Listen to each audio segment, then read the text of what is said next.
নেশা করে মদ নিয়ে যায়, একজন সমাজের একেবারে নিম্নমানের ছেলে সে তার সম্পর্ক মদের সাথে করে নে, কিভাবে করে নে, এই সাহস কিভাবে পায়? তার হাতটা রয়েছে উপরে, কথা বলেন না ঠিক কিনা?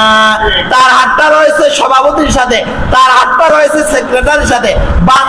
বাংলাদেশের বিজিবি যায়, তারা কি জানে না কোন জায়গায় দিয়ে বাংলাদেশে ইয়াবা ঢুকে, মদ ঢুকে, পেন্সিডেল ঢুকে, গাঁজা ঢুকে? এটা কি বিজিবি জানে না? বা একটু আওয়াজ দেন না, জানে না?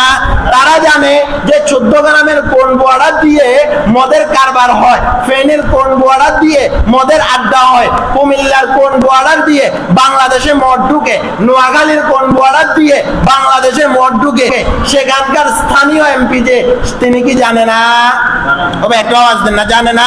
সেখানকার স্থানীয় প্রশাসন যারা, তারা কি জানে না? জানে। কেন ধরে না? একটা বাক্য আমি পাচ্ছি, কথা বলেন না ঠিক কিনা? একটা বাক্য কি আমি খাইলো, তারা কি আগে জানতো না সেখানে মদ খাইতো? এখন কি কেসুনিতে আবার মদের আড্ডা চলতেছে না? চলতেছে। তাহলে অভিযানটা হলো কেন?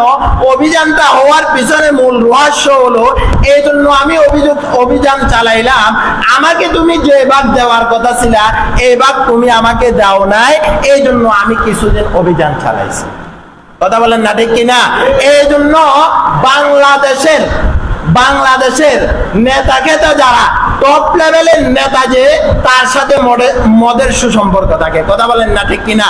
যদি বাংলাদেশের নেতারা, যারা বাংলাদেশের নেতা, এরা যদি জানতো, ইল্লা মাশাআল্লাহ সবাই না, যদি সে কোন জায়গা দিয়ে মদ ঢুকতেছে, কোন জায়গা দিয়ে ইয়াবা ঢুকতেছে, সে যদি এমপির পদে বসে, সে যদি ঘোষণা করত, যদি আমার এরিয়ার মাঝে কোনোভাবে মদ ঢুকে তাহলে তাকে আইনের আওতায় নিয়ে আসতে হবে, এটা যদি সে পরিষ্কার ভাবে বলতো, তাহলে এই সুযোগ পাইতো না। কিন্তু বর্তমানে আমাদের নেতারা দেখা যায় ওয়াজের মঞ্চে আসি মদের বিরুদ্ধে কথা বলে, আবার তলে তলে মদের সাথে তাদের সম্পর্ক, কথা বলেন ঠিক কিনা?